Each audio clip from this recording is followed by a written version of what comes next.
Hey, you guys, welcome back again. It's another episode of Dynasty Queens. I am your girl, Nia J. I'm with my beautiful co-host, Pamela and Nicole. What's up, y'all? You guys, we have an amazing guest in the building tonight. Look, for all my millennials, look, stand up because we have a legend in the building. We have the beautiful, the talented, Grammy-nominated Nivea. Thank you. Right. You guys for having me, ladies. Come on, Dynasty Queen. Nivea. Yes. Welcome to the Dynasty House, Mama. So much. We're so appreciative to have you here. Thank you for having me. I'm honored to be here. Yes. So I know our fans know because we have a lot of content about how we are millennials and like we miss the good old days. Yeah, definitely. We're all right a lot. Yes. Miss Nivea. That's all right. You are that girl. You was that girl. But still, you're still that girl. Thank you, darling. Yeah. So let's give the viewers a little bit of insight on like the beginnings, like your origin story. Like where did you get your gifts and talents, or when did you realize that you were, you know, a different type of breed? It's definitely in my blood. Okay. Born and raised from Atlanta, Georgia, and my mother sings. Her whole family, she come from a line of singers. Her mother didn't sing though, but my dad, her father sang, my grandfather, and all her cousins sang. So my mom was the actual really musical side of the family. Yeah. My dad he plays a few instruments, and it's how they actually met. Like, my mom auditioned to be in a band for him, but there aren't any actual musical people from my dad's side of the family. Yeah. I don't know if he was like the first one or what, but with that being said, music was very prominent in my upbringing in the household. Was raised in the church, and my mom and dad, along with my eldest sister and my mama's brother, one of her brothers, they sung in the gospel band. They were the band for the church. Yeah. So, it was a lot of music, church, and practices and recordings that we were around, just growing up and being in church. And then I didn't actually make the decision to work on becoming a singer or recording artist till I was about 14, 15 years old. Okay. And I don't know how shy, because I was so shy, but my sister was like, yeah, I want to sing. I know somebody that knows somebody. I know somebody. Right. So I said, I still hesitate. I still can't believe it. I was like, I'll do it. I'll sing. But I did. And I went on to meet my first manager and basically, went through artist development and the rest is history. And the rest is history. What was it for you that you said you were so shy? So at 14 years old, what was it that made young Nivea say, you know what, I want to go ahead and pursue the entertainment industry? I don't know. I feel like a lot of us, when we take a little step, and that's in faith, belief, and actual action, you allow God or the universe or whatever you're going to call it to open up and actually set what lays out as that destiny path by you taking those steps or those actions. So I feel like because I was like, I'll do it, and had no idea what it, I had to learn how to perform in front of people. Right. The whole nine. It definitely had to learn how to be a recording artist, because it's an actual skill set. It's not just standing there saying, a microphone. But I think by doing that, it set motion forward for that to be my path fulfilled. So I don't think I really know what I was getting into, but it got me out of that shell of being fearful of speaking in front of people. Yeah, baby, shy. I know it's so hard to say it. It's so hard to make. I said danger. No time it's so thinking I can't shut up now, but I used to not talk. It was very, very straight, very uncomfortable around people, just very, very extremely shy. Really? Wow. You hear that about a lot of people that have, a lot of artists or superstars, like as they were younger, like shy and introverted, simple with the attention. I still like, not the from a fame or celebrity aspect. Right. But in general, the energies in general, extremely empathetic. I just don't. it just started to freak you out a little bit, you know, if you let it. Yeah. Of course, everything within is, you know, is within your control, within your mind, working on that. But I also imagine like being in the industry as well. Like for so long, you have to start to be leery of certain people and know, you know, who to trust and how to move and so on and so forth. you know what? Because I started the industry at a fairly young age and I never had no regular job before. So a lot of my people experience and lessons that most people got as teenagers or because they had a job or whatever. You kind of vibe. Or even groups of friends, which I also didn't grow up with, like large groups of friends. I had to learn people like just by getting played and like going through stuff because just wasn't really, I guess, you know, green in those. It just really just wasn't savvy enough to understand, oh, you lying. You know, it's too late or there's so many tricks. And that reminds me so much. Aware of. That reminds me so much of like, you know, like Disney children, you know, they were grown up. Exactly. And they didn't have that childhood. They didn't get to experience, that. Right. So it was something similar to what you're saying. Right. I think so. I can only imagine. I didn't, but yeah, it's a similar. But you know, like I said that to say, I always talk about that, but the more I get to hear other people's stories and stuff and what they've been through, I don't know if that's just the industry. Right. I think that's the world. The world. It seems like people are, you know, in every life. Trifling, no matter what there is. You just gotta, you know, pray about that spirit of discernment, like my mama always said, and be attuned and, you know, be covered in your energy and knowing where you stand with your morals and intent. That's how you control at least your surroundings. Right. And that's a good thing to say because, you know, the industry can be just so disheartening. People taking advantage of little girls, you know, starting the Me Too movement. It's extreme, honey. Yeah. And it's a good Me Too now because with Me Too and stuff, you know, we've heard the stories about back in the day with, you know, being underage and all that. Oh, yeah. When you were just getting into the industry, what are 3 lessons that Nivea had to learn early on to become savvy, to become street smart, to be able to make it? I'm gonna just be honest. I didn't learn what I needed to learn till later on. Okay. It was by the grace of God. Wow. That I honestly had some protection over me, honey. Because situations here and there went left, but it could have went a lot lefter. And I can only say that I must just be divinely protected and thank you, God, because man, I mean, I don't know. I don't even know how, but I'm very grateful. I feel like I learned after the fact. And I had a very twisted mindset about certain things, which is why I was able to be, I be having such a, What do you mean? bad mouth, y'all. What do you mean about that? So ratchet. I was about to say, like, basically, I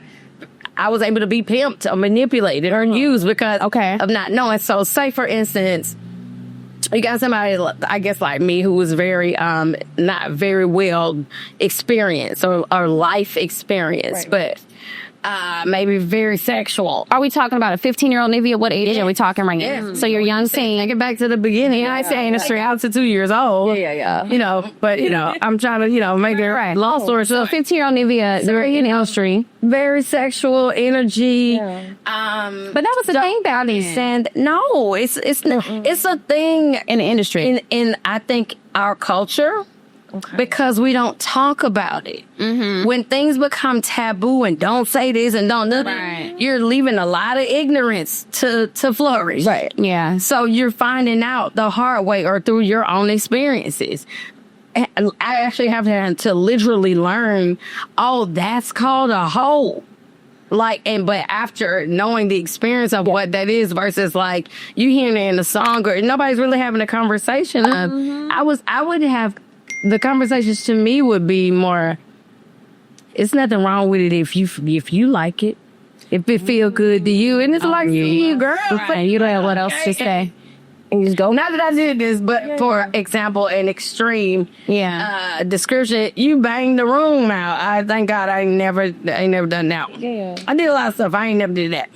But I'm just saying, it goes to say where you can be misguided in your thinking and you're not necessarily morally incorrect person or a nasty or ill intent, but you've been trained to think, well, I didn't hurt anybody. Whatever the rights that you make in your mind about something, especially if it's not something harm. You know what it's called? But you don't realize you're harming yourself. It's called being groomed. That's what it's called being groomed. What goes across the board. Yes.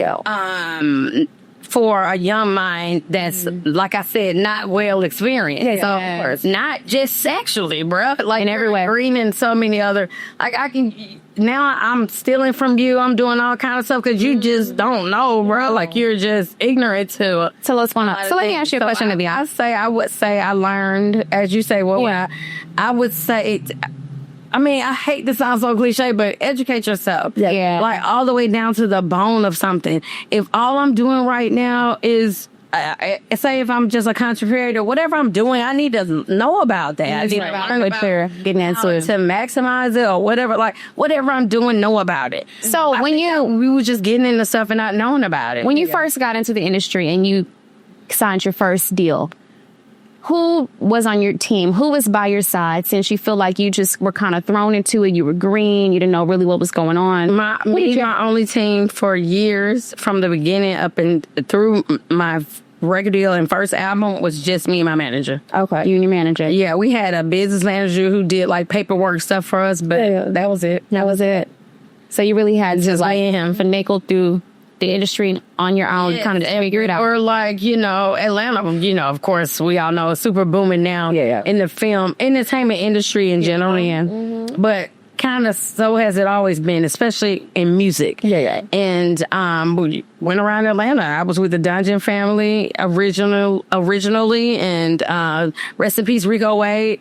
He's, loved my voice and saw something in me, so I would work with, Marquez, Big Rube, and all the guys. I was like the Dungeon Princess. But this was before my record deal. And so I'm saying this to try to give an example of what happened. Right. So, I got some demo records, quite an extensive bit of songs. I don't know. I can't remember. This was 100 years ago. But, and then as that situation fizzles or dissipates, there's a year later, my manager is like, we're going to explore some other options. You didn't get her a deal or whatever, so we're gonna move around. And it's like, where did that come from? Of course, I'm just like sitting there doing whatever he say. I'm not. So there was never any conflict in terms of me. So here I'm in another situation. There was a production or a record company. I don't know if they was record company, production company, but basically like a record label in Atlanta called Noontime Records. Okay.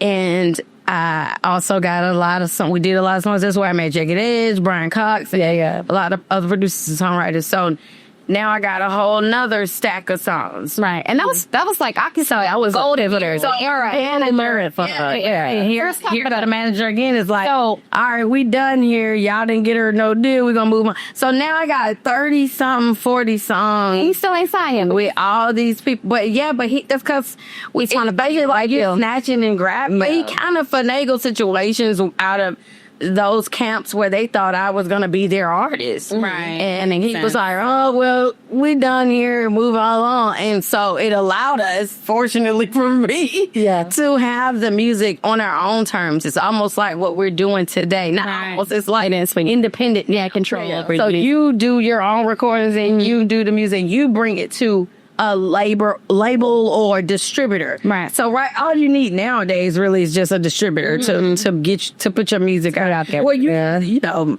Spotify, TuneCore, United Masters, whoever, yourself, or they're distribution companies that's like basically like acting as record labels now and can, get you even bigger like placements, but anybody can distribute their music now. And that's here, but back then that wasn't really unique or major record. You have to back then. Yes, for sure. So after that build up, it was easy for us, but he left a lot of heat in Atlanta on my name because of how he had worked around and hopped through camps. And this is all stuff also I learned a couple years after already happened and stuff. And I'm like, oh God, but I was very loyal to him extremely because I'm like, it's only been me and him. I watched him sell all his studio equipment. Holding down. He took From the care ground up. It's all mental. Like the groomers know what to do to get you to the ride or die. At the same time, how unfortunate that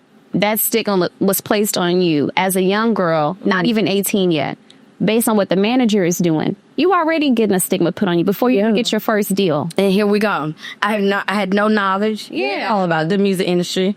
Nothing like it. The only thing about, nothing as far as the business side goes. Yeah. And then too, so that also attributed to me giving him praise in my spirit and mind and our vow is because along the way he would educate me about certain contracts. Okay, well, this is this type of this is what a publishing contract is. This is what. So he would teach me as we both was learning. Because mind you, I don't think he finished 9th grade or something. So he was able to. Yeah. Sometimes that's street smart. Literally like finished me. Yeah, shows smart.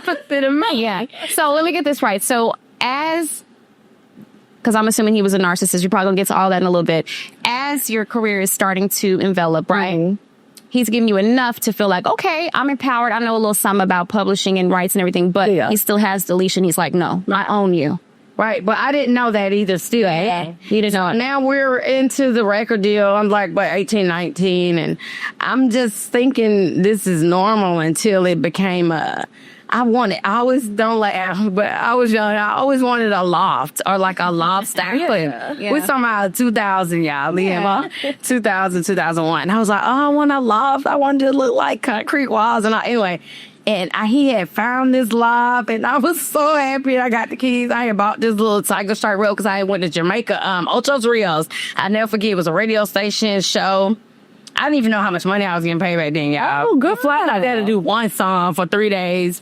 But anyway, I found all this out years later, but long time short, we get back and I got my little zebra rug. I was in my loft. And I remember him saying, it was something with the keys, and he was like, this is your key, my key. I was like, why you got a key? Whatever. Because now I'm at the point to where you've had me as a child, pretty much. And you starting to pee out on so like now what's me doing? I already had 2 boyfriends now at this point between that, and I'm starting to feel like, I don't know what's the right word, and I feel like it's so basic to say, but I'm feeling kind of wrong. Even with my love for him, I'm like, was that right? I don't know. I didn't know. It's nothing nobody said. It's just my feelings. Yeah. And so I'm now turning into a young woman. Yeah. I'm like, I don't want to be with him. I've had been for a long time. It was just like kind of, I hate to say this, but I guess like a job. Yeah. It's just something. It's what I did. It's what you had to do for years at that point. So, a few years, but, long story short, I just, the keys. And I'm like, why you got the keys or whatever? And he said, it's ours. Oh. Not it's ours. No, ma'am. No, ma'am. The one and I said ours. And something in me going. Was the one? And he was like, yes, everything is ours. But now I got 2 houses. Okay. One house, literally, that's kind of like, I'm 19. 19. You're still a young girl. I got like 18, 19 years old now. And I got 2 houses. One house is like a bigger house. It's like Stone Mountain, Georgia. And they had our studio, and it was on, what BET had? Cribs? Yeah, I was on. What's on that? I can't remember. Cribs or something. And I lived in a house that was like around up the street. It was a little bit smaller. And he stayed in the studio house. But anyway, long story short, the law situation when that man said it's ours, everything is both you and mine. I was like, I don't know. Well, you don't let her. No. Right. So, it just this man lying. Developed over time to where. And honestly, with a lot of situations in my life to where it was me who kind of comes to the realization that I should be doing that. Right. Yeah. But you were young. It's not your fault. And we don't show that as the viewers watching the early music videos, like seeing you in danger and everything. Been so long. You never know. Some little stuff like that. So I was 18 years old. First video with me, as a feature artist. I had like made a quick little appearance in Outcast, Dungeon Family Trans, DF Express. It's real quick, y'all. Hey. But my first video was Danger like that. So, Yes, that was a classic. That was. because I was 18, all the girls, y'all saw how they looked at that video. It's coming with it. Yes. He was like, she's 18. We're not finna have her in none of the scenes with the girls. It needs to be. He made sure it was like, so, you know, in my mind, I'm like, see, he is making sure everything. You know, Right. and that's added to the additional years of feeling like this person got me. Right. You know, Girl. Wow. little stuff like that left and right. But yeah, so that was cool. That was a cool experience. Today's episode of Dynasty Queens is brought to you by Drip Top, the newest, hottest trend in fashion. You guys, if you love fashion, being a trendsetter, looking your best, you can have it all in the palm of your hand. This Drip Top app is what it's about. Fresh trends in fashion. Please believe me, we know what's up. Whether you're into streetwear, you know, the chic style, it doesn't matter. You can be going out a night in the town. We got you. Make sure you check us out. Browse this app. It's at just the drop and click of the tap of the screen. Let's roll. Drip Top. And you know the best part of it too is it's not just about discovering new fashion. It's about the community. It's a full-on community. So you can follow your favorite content creators. You can get tips and tricks to your fashion, whatever you want to do. And on top of that, you know, you can level up your style. Right. You know, it's a great thing. So y'all go ahead and download the Drip Top app. You can get it on Google Play and the App Store, Apple Store. And go ahead and look it up. It's Drip Top, DRIPTOCK, and level up your style today. Also, go ahead and visit the website at www.driptop.com, or you can go ahead and scan the QR code right here on our screen. Y'all, don't forget, stay bold, stay fresh, and stay all together with Drip Top. So tell us about when you got the record deal. How did that come to be? So you've been hustling, your manager's pushing everything, and We took a trip to New York. okay. We had this 36, 38 song CD, and we was like hitting everywhere. Sony, whatever. I don't know. We met some man that to this day, I don't know. His name was Winston. I can't remember his last name. I don't know where we met. He knew this man from where we met him. Anyway, Winston got us a meeting in Jive Records. With it was either Jeff or Jimmy Manus. Jimmy Manus ended up signing me. But anyway, long story short, we got in there and it was a hot time, honey, because they had just turned 3LW away, and that was very similar to me. And it was like in the black department kind of going at it like, why would y'all sign her if y'all didn't sign them? And this, that, and the third. It was just crazy. So we ended up coming back home, and the owner of the label at the time, Clive called her. He said, I like her. I want to sign her, and sent me my contract through the mail. So we signed. And the rest is history. I love that. So what was, after you got signed, what was the first major project that you had to do?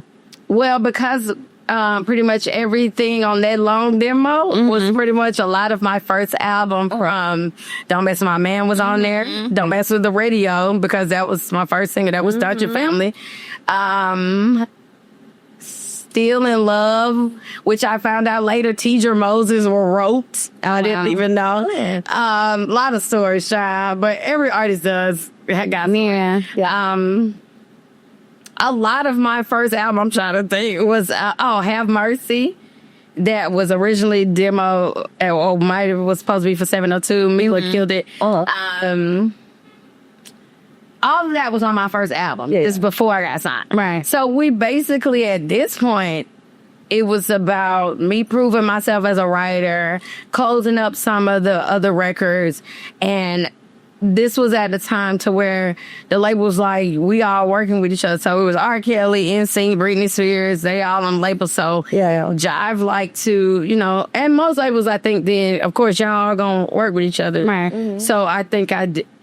What's that, my first album? Yeah, a song R. Kelly did one on that, or one or two on the first. Was it Laundromat or something like that? Laundromat was the second. Oh, okay. It was complicated. Laundromat was on the first album. That's crazy. I thought Laundromat was my second album. Child. Oh, My Lamb was Laundromat really my first album? That's crazy. It was though, child. Dang. So some years. Yeah. But yeah, this is a lot. That's so funny though. She's like, so wait a minute, that should Yeah, feeling the wait a minute now. We're going back. Yeah. 25. She's like, I'm thinking back in the memory bank, but it's there. It's amazing. God is so good. Our seer here to that. It's that's a long time. You've been doing good. Raw of it every time I think about it. Like, Now, fast forward just a little bit. So you're popping off, you're doing good and everything.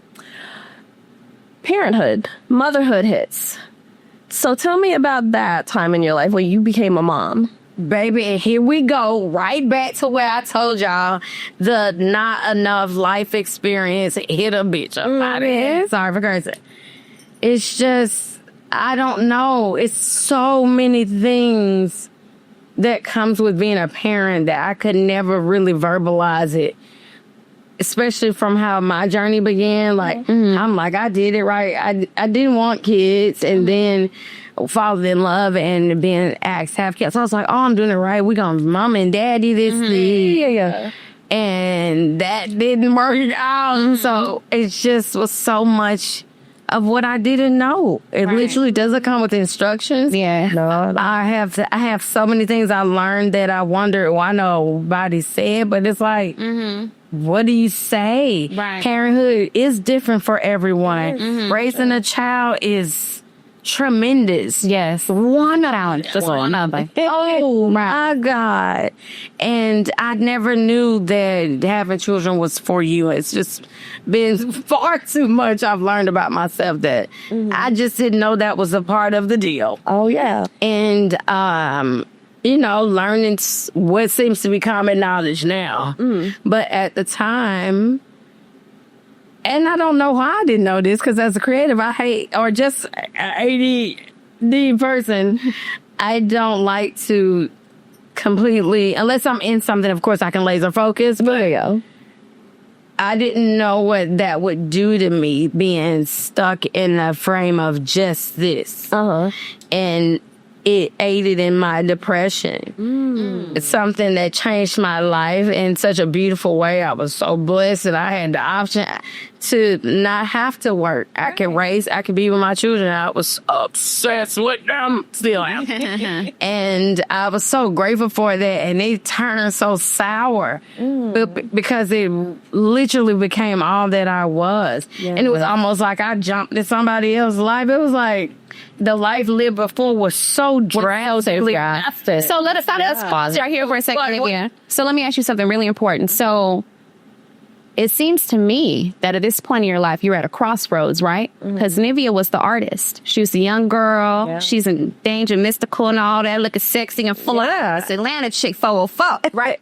You're that girl. And then you step into motherhood. You don't recognize yourself. Baby. How did you come out of that postpartum era in your life? I will say this. I didn't know about postpartum depression like I've learned, of course, over the years. And thank God, I don't remember ever having that, especially when, I'd be about to die. I hate when I read about how that, I can't imagine how that would feel not having that connection. Right. Or maybe that's just one aspect. I don't know. It doesn't mean that it doesn't mean like you're going to, it means you're feeling a depressed, sad state of mind. Well, one thing for me, honey, was after I had Navy, them titties was looking sad. I was like, you know what? Y'all got something I could just go to sleep and just not that. These titties is over. Okay. When? And that's another thing, though. I didn't know they were going to fill back up. I didn't know they were not raisins forever. Baby, I thought there was no way. It looked like there was a surgery was necessary. I mean, how could they feel back up? Y'all should see them. But thank you, God. I never knew my body would transform like that. But not just my body, me. Yes. I was about to say it ruined my marriage, but no, it aided in that. No, I didn't know that having children would change me so much, and neither did he. So it was like, So y'all learn together, basically. Y'all have to learn that journey. And it just it didn't help. But I see that now with a lot of young people. You know, everybody say, a baby gonna change everything. A baby is going to change you. Everything. And I just didn't know hormonal, just in energy, way. Like your health in general. The way you think about stuff, things that are kind of against your own control, because it's scientific. It's like metabolic. It's chemical imbalance. And we're learning about that now. And so, you need to eat more broccoli. Like we didn't know about. I just. That's true. These combinations that I hear now and that are just so common and all over the place, and we want everybody to shut up. I wish people would have told you.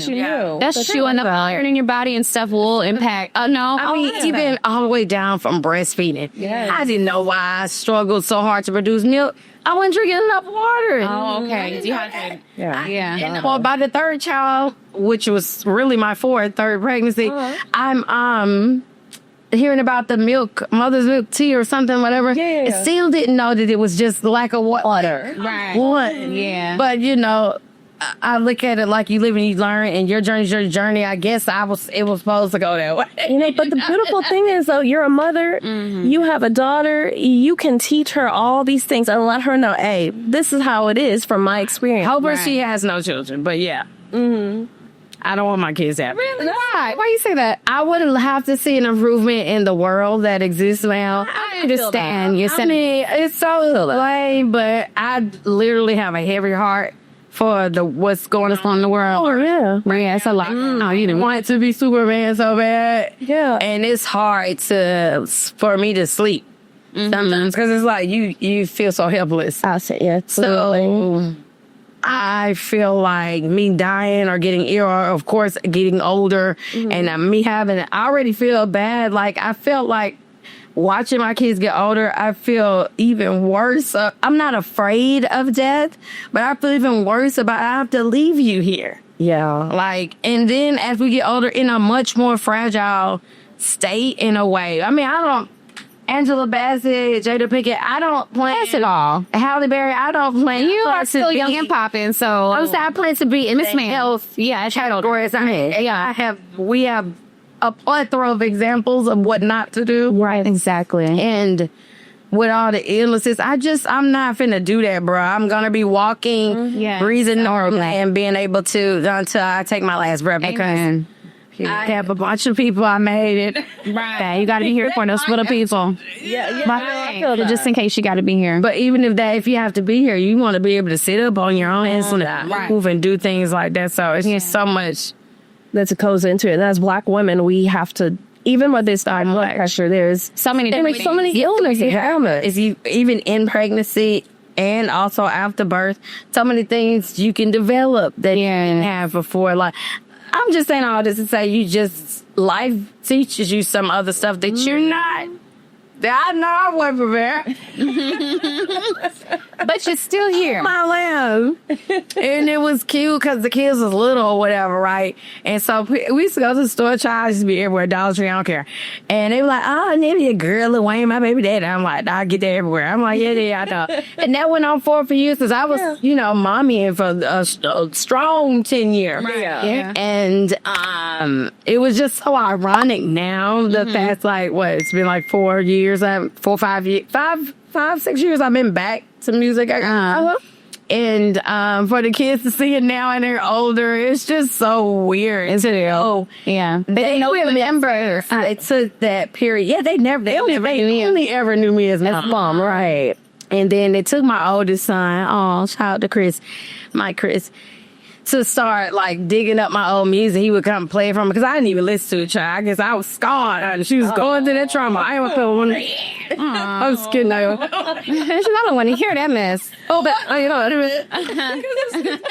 smell like a pig if I laugh. I don't know why I didn't listen to it, but I did try. But it is what it is, and he kind of brought me back to, I will start going back to the CEO, blah, blah, blah. Yeah. And you deserve that. It's just been two different lives. That I lived just in front of them and with them. And I just understand purpose a little bit more every day because I was like, what? Why would I? There's so many questions out. I'm the big why, or I used to be anyway. Yeah.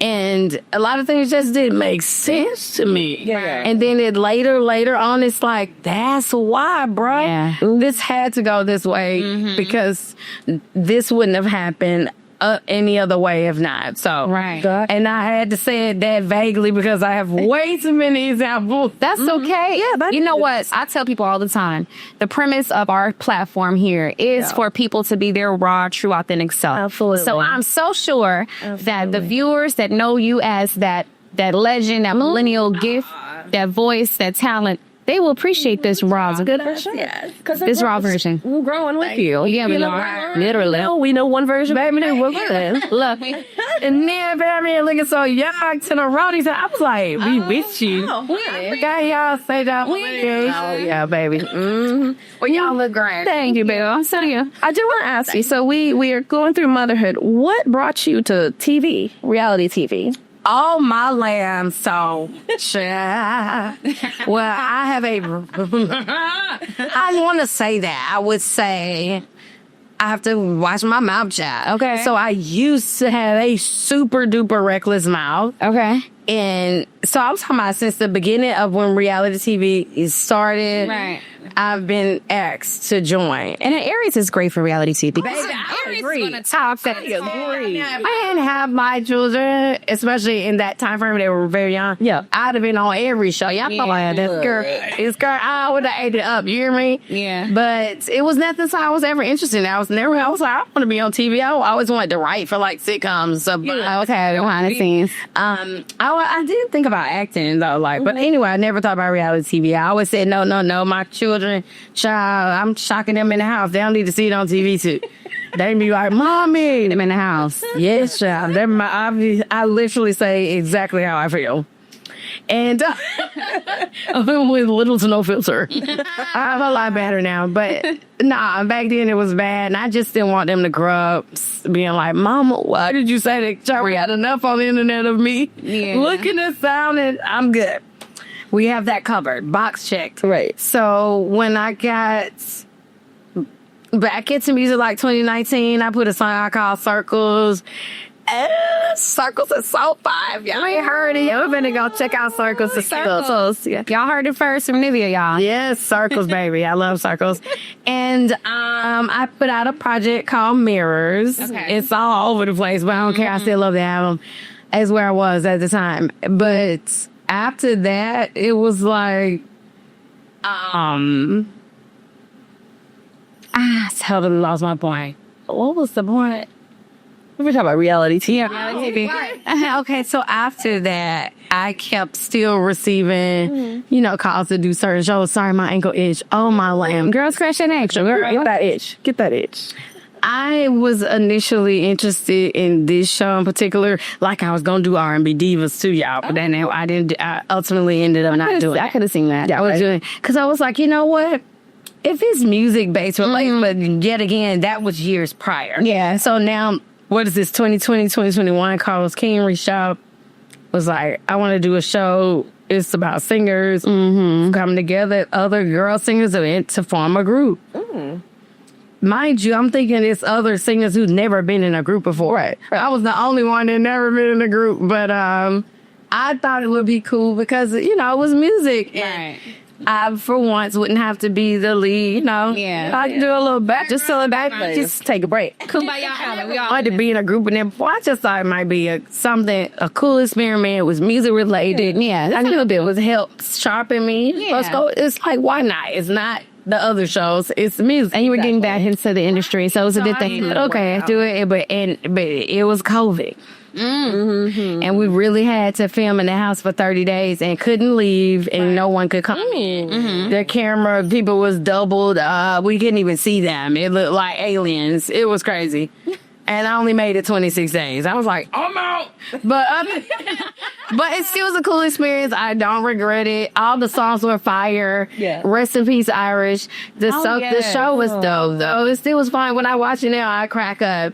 And, you know, I'm just be being myself. So my kids was like, Mama, why are you like that? It can't read in front of people how you are. I was like, because I don't know no other way to be. That's the most comfortable I am. So being myself. So ironically, people, you know, reacted to that. And it was like, you girl, you know, I'm thinking I'm finna get picked on and laughed at. That's another thing, too. When you're so yourself and, you know, you just, like, kind of, like, blurt out how you feel and what you're thinking, you have to let go of judgment or you'll feel like, so I had to let it go. Like, exactly. It's for, you either like it or you don't. It's for who it's for, child. Take you as you are. Don't even see that. Everybody, you know, don't like everything. Right. Very true. So it gave me even more freedom to feel comfortable in front of the camera because this is not comfortable to me. And I was just sitting with everybody said that never feels comfortable with no camera. All year. No matter how long you've been together. It is weird, baby.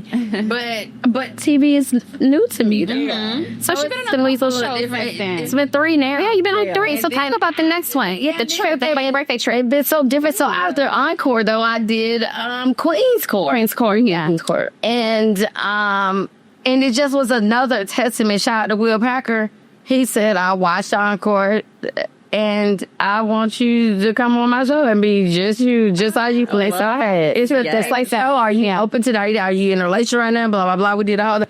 And I was like, you know what? I want a husband. So I want to put, like we was talking about earlier, connection to that universe to give me my husband. Right. So I put it out there and I really was raw dog on that show. And it was different. And so yet again, I was open to something that was unique. Right.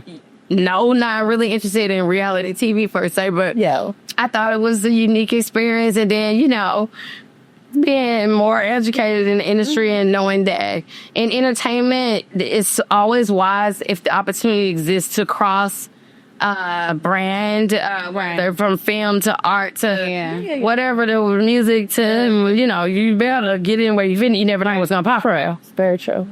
And also with my own personal intention, I want to find love. I want to, you know, So I moved with that, and then people were like, "Oh my," you know, I'm always shocked. I'm like, I'm just not everybody's cup of tea. So, you know, and then the third show came about. Will Packer and Eat, Slay, Love, and that was also extremely unique for 2 reasons. Of course, I've never filmed anything like that before, but I don't have girls that I go on girls trips. Did you go on girls trip? I feel it was like it's different. Huh? Busted 2 cherries. Yeah, so sorry, that's okay. I love it. So how? But so how was Vietnam though? Like, how was the experience like? Because obviously that's a beautiful experience, and it's very different. You don't really hear about people going to Vietnam to vacation. Never either. I was like, that's sad. All I know is the Vietnam War.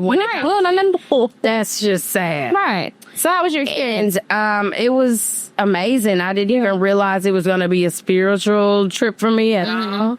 Child, them big old gold Buddhas had me shooken. I was like, to greet the blue lady on Fifth Element. Yeah. Right. That's what I was, child. It's like, but, you know, I felt this. I'm a very spiritual person. I don't claim denomination. I was raised Christian, but I know, you know, there's God through it. Right, yeah. And all of that good stuff. So I was just feeling it in every way. And I liked that we got to see the 3 different sides. We went to the city part where they was driving crazy, y'all. Thought we was gonna get smashed. It was literally like, survive, figured out. Yeah, but I liked it. It was cute. And then we went to their countryside. Man, Eva actually got to plant rice. It's like blades of grass in this mud. That was the best to me. That was like something I seen in a movie. Yeah. And then the beach side was at the end. So I liked it. I'm always with, just like with Queen's Court. Yeah. There was this unexpected coming together sisterhood underneath. And I didn't know Evelyn. I didn't know. I had met Tamar before, but we didn't know each other. Like, it was crazy that thank God, I don't want to jinx nothing, but those situations worked out for me. Right. And I'm always leery of females and just people in general, like you said, about with trust issues. And I'm just so grateful to God, like nothing crazy. But I can see Tamar's sign, but I know Evelyn is a Sag, like any series of y'all linking. I like Pisces females. Right. Yeah. I only know one other Pisces female, and we was real close. We're still close. So, shout out to Lily. Yeah. So I've just been fortunate enough to have had unique and what felt like new experiences every time, and just to be able to have another opportunity to reinvent emergence. I mean, it's an all this. Yes, I don't even know. I'm just grateful. And I have to remind myself to stay in gratitude and to, show up for that. Exactly. Because like I told you, I was honored when y'all asked me to be on the podcast. I was like, it's a million other people you can talk to, honey. You want to talk to me? I want to talk to you. We sure do want to talk to you, Nivea, because we love you. So that's just, gratitude. I appreciate it. Yeah, for sure. I did want to ask you, as far as, everything you've gone through, we're talking about gratitude, we're talking about being blessed and thankful for what you've gone through, your experiences and everything. What would you tell a younger you now? If you could go back right now and look at Nivea back in the day, what would you tell Nivea? Teenage Nivea. Nothing is finite. Everything is temporary. Wherever you are is not where you will be, and that can be good or bad. But that is up to you. I don't think I understood real human power and what that meant at a young age, that I was in control, because you often feel like, I ain't got nothing to do with this. What I'm going to do about? And as soon as you do that, you have defeat. You're giving it, and we aren't taught that. We aren't taught that your belief is your power. That's your superpower. What you believe in, what I guide myself, what I tell myself here, what I say right here is me shaping and being in. I mean, you're hearing that everywhere now. Right. But even they say it so. It's a new concept. Cliche, like it's not being explained. Like I really had to, I guess. I think I'm pretty intelligent, but I had to really understand what that meant. Like, no, you really have to be aware and just in the moments too. Like I always say, I believe in everything and nothing at the same time. Oh, yeah. Because it's like you can be all deep and all that, but sometimes it's not all that. It's like sometimes it's just whatever. Right, exactly. But here's the thing. Moments are fleeting. Yeah. So appreciate them while they're there. If she would have realized, she always had the power because she was a star. Without her, they didn't have nothing. True. If she would have understood her power in those that's moments. so beautiful the way you said she's the star. That's literally how you were. I'm learning that you're the star, the star of life. Exactly. And it's like we're not taught that though. Nobody uses it. And then it gets all muddled with you got main character syndrome. You should. Of course, I think y'all all here around me. Like it's just a lot of redoing and undoing of the mind as you age, and with that, I think I just extend my grace because I'm with myself, right? And it's like, everybody want to be right and say the right things, but guess you not right. No, always going. It is what it is. Like I'm having a human experience. Exactly, that part.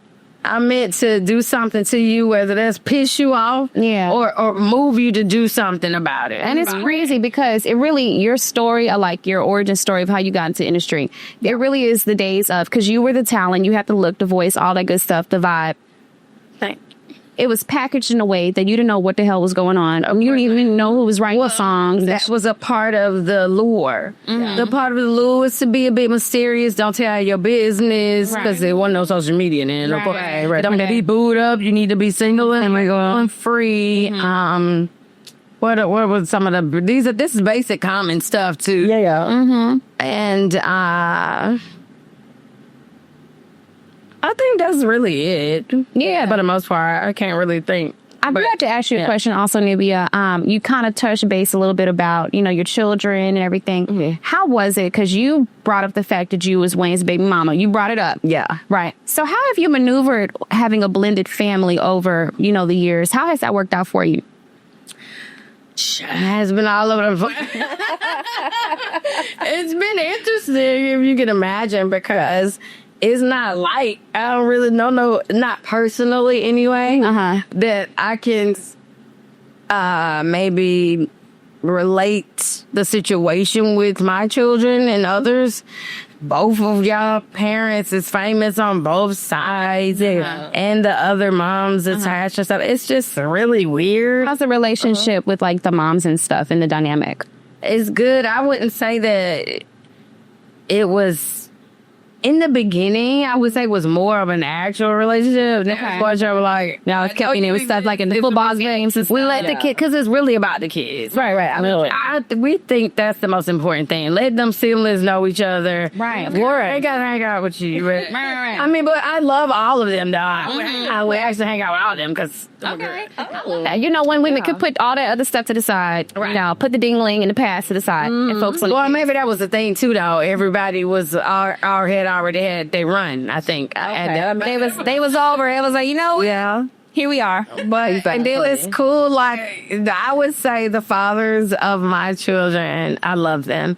Number one, but number two, they lucked up. They got some great women. Like yes, right. We are the whole village. So I'm saying we're cool women. Like yes, I like that. Like we all could be in a room together. Like it's crazy. They lucked up, bro. Yeah, but that's just God, I think, spreading more protection because He knew we needed it. I love how that she said that. She's like, I love both of them. You have to have that. I love them. Y'all made these beautiful children together, and I love that energy. You have so many bitter baby mamas, bitter women out here, bitter, not mature enough.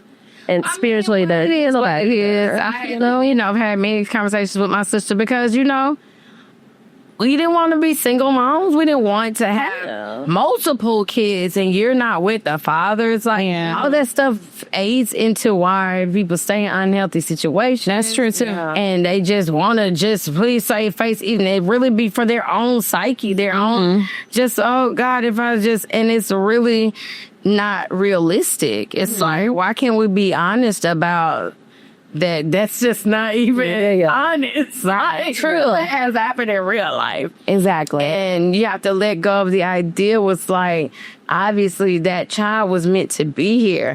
We have to come out of the idea of thinking that, and this gonna sound a little jacked up, but it's what we were taught. Obviously, it's not correct that you're supposed to be with the person you make a child with. I ain't quite figured it out yet, but clearly that's not true. God made let's say it out to me. And then there are people that supposed to be and should be together, and they may never have a child together. So very true. We have to reimagine, if you will, and rethink some of these so-called ways and how it goes, traditions and everything. Right. A lot of it is just something somebody said. It's a person's opinion of how we're supposed to live our lives. Right.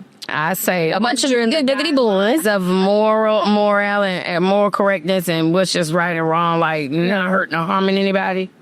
Then do you. I like how you said earlier also, like you believe in God, spiritual, all that. You grew up Christian. I'm not denominational either because I don't have faith in people when it comes to stuff like that. And I don't. Yeah. I do. I just feel like you'd be tired of trying to figure out who at a certain age. Yeah. Because that's another realization. It is what it is. It take all kinds to make a world, like my mama said. So that means everything exists. Yeah. You have to just accept that while we exist here in reality, that the dark side of this exists just as well as the light. And that's with everything. Yeah. That's been the hardest pill for me to swallow because I'm like, but it's wrong. Yeah. And it's just like, you're not a Care Bear, Nivea.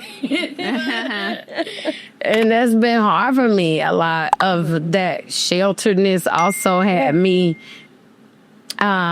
which is, it's such a duality with me in everything because it's a blessing also that I used to say immature, but I'm just mere childlike. In nature, in thoughts, and my energy, and that I feel like that keeps my spirit youthful.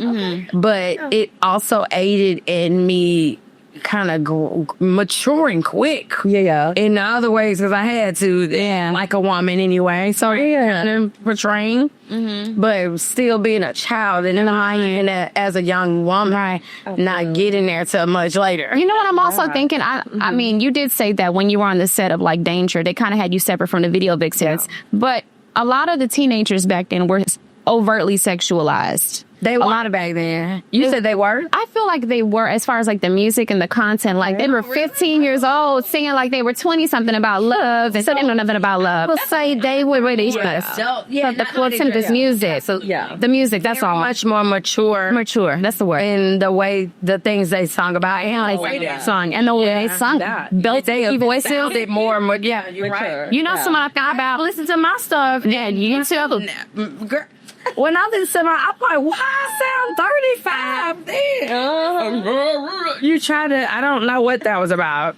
Yeah. Girl was like, girl, what? I sound way younger now and get him. So who was like as a young girl, you realizing that you have a gift for music, who was that influence, that female mama? Your mama? Oh, yeah.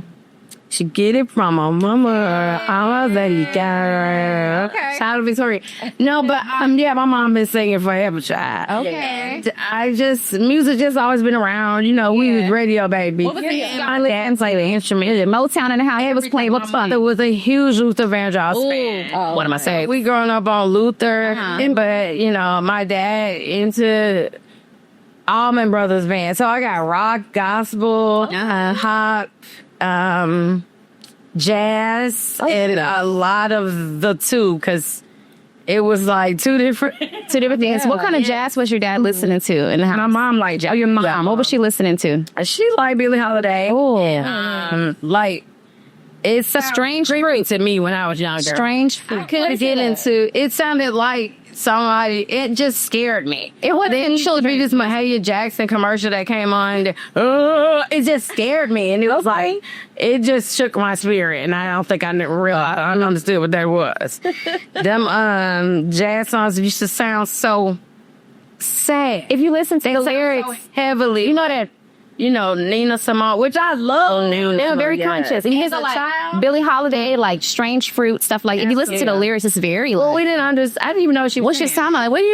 I mean, like I said, love now, but but back then, But yes, a lot of Luther Vandross. My mom is number one. Was Luther Vandross number one fan. Yeah, he's good. He was. He's everything. My daddy like Tina Turner, Stevie Nicks. Okay. I listened to so much Aerosmith, Sting. Okay. God, Led Zeppelin. Right. We got Florida Rock House. Oh, yeah. Okay. Right. My mama, she loves Yolanda Adams. Okay. Shirley Caesar. Okay, so your mom was like Spirit. the gospel Tiffany. That was like It was like, it was a lot. And so I just grew up every genre, literally in music. I hear music in everything, like a melting pot in the fan.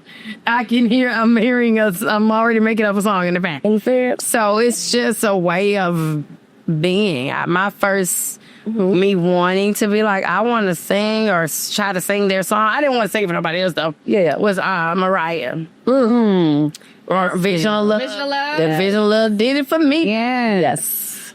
And but over the years, child, I have a extremely extensive list from Regina Bell to Anita Baker. Anita Baker too. When you mention younger voices that kind of could really belt, I think of Regina Bell when she first like Babyface and Whole New World. So Babyface is my favorite song out there.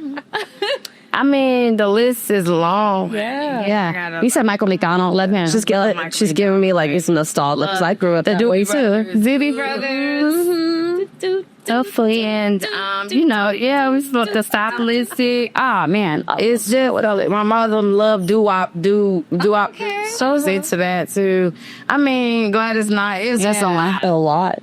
Now, I do want to ask you, I know you had an album release just exclusively in Japan. So, right. Tell me about that. So odd.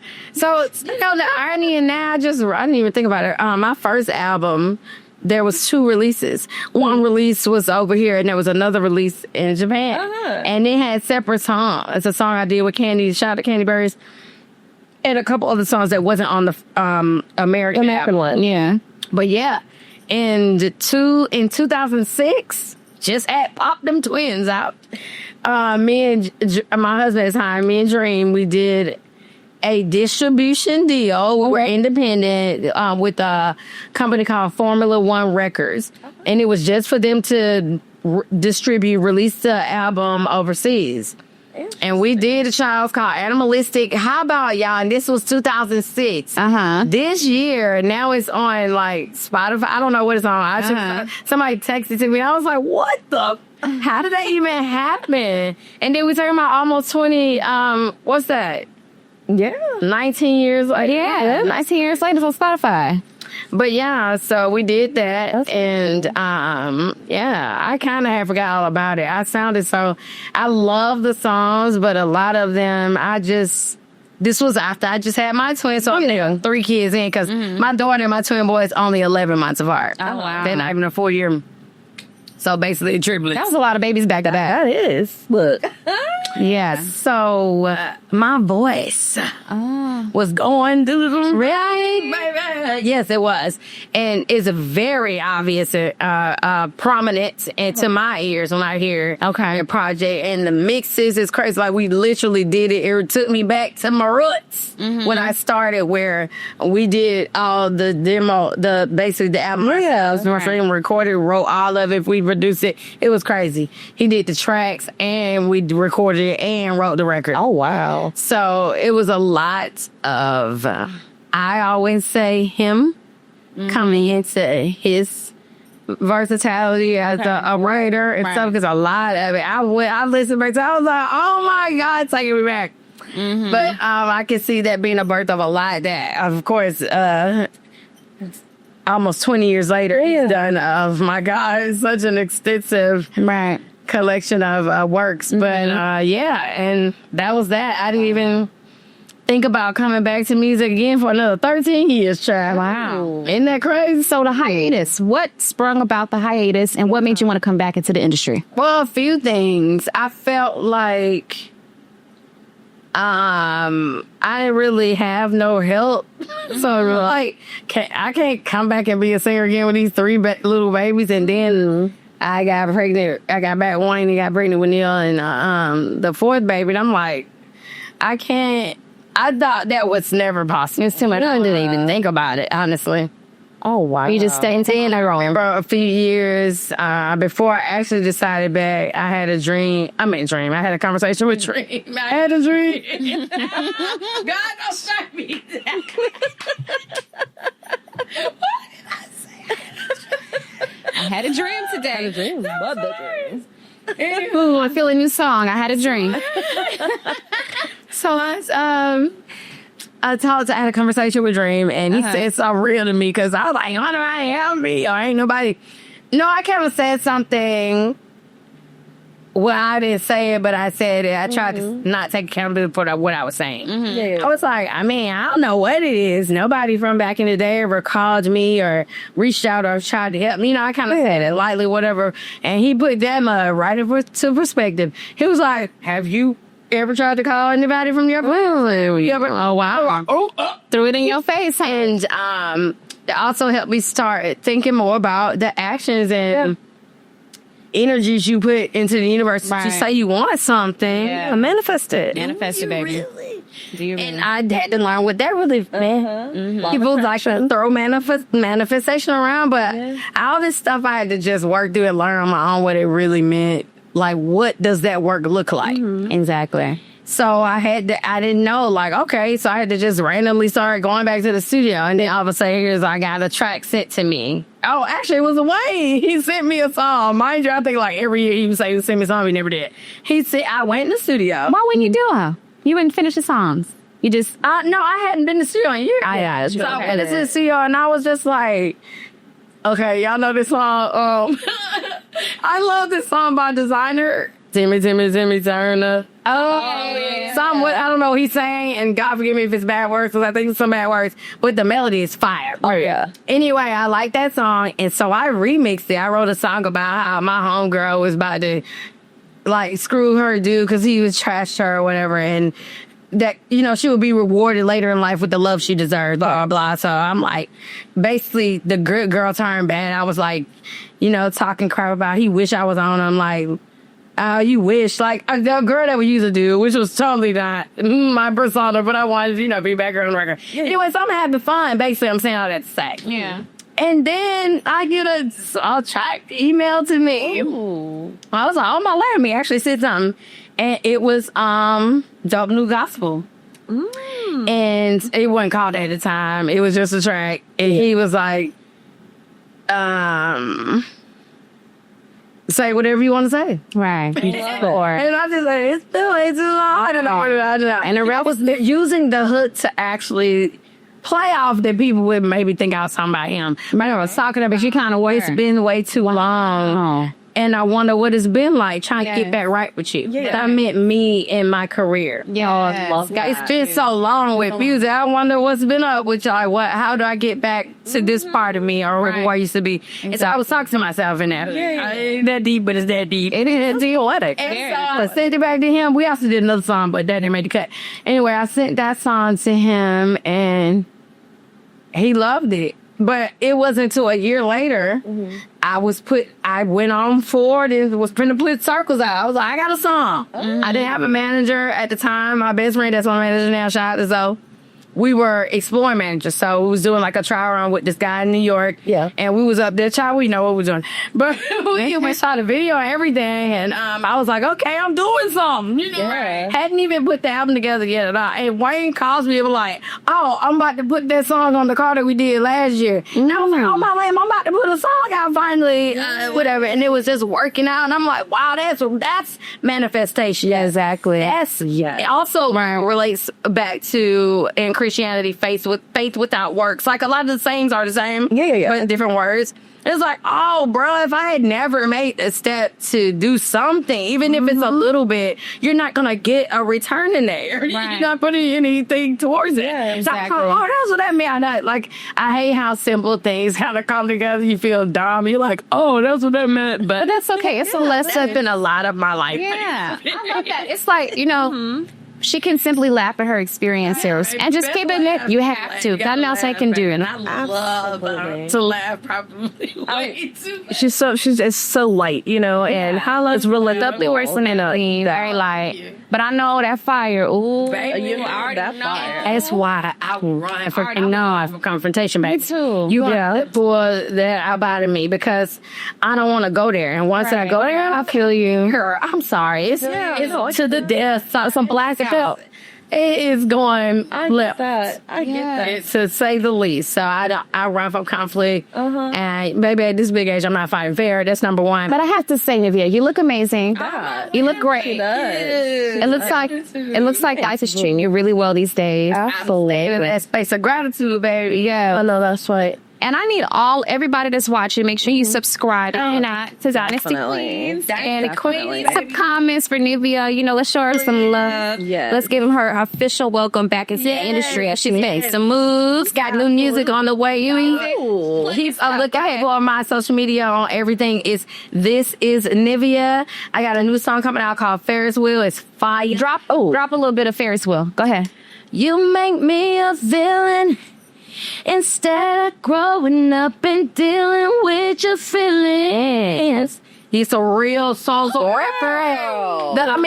In general, a lot of like really heartfelt, like I guess I wouldn't say it's totally different from what you've heard from me in the past, but it's real life stories and very soulful and felt and vibey at the same time too, and a little sexually.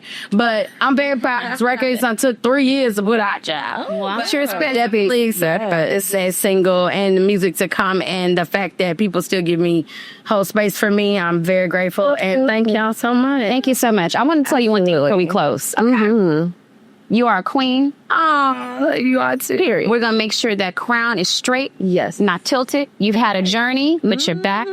And we appreciate you so much for coming. And that's continuing, baby. So thank you so much. Yes, Thank you ma'am. guys so much. Absolutely.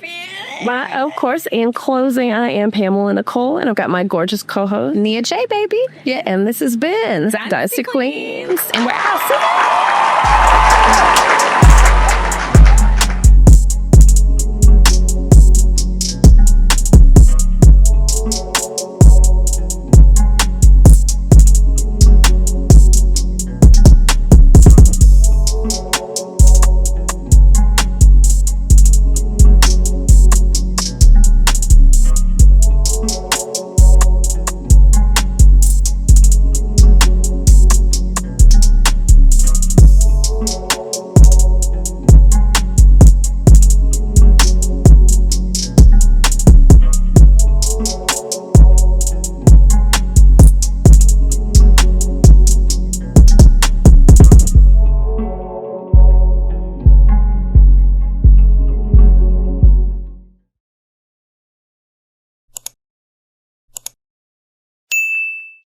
See you.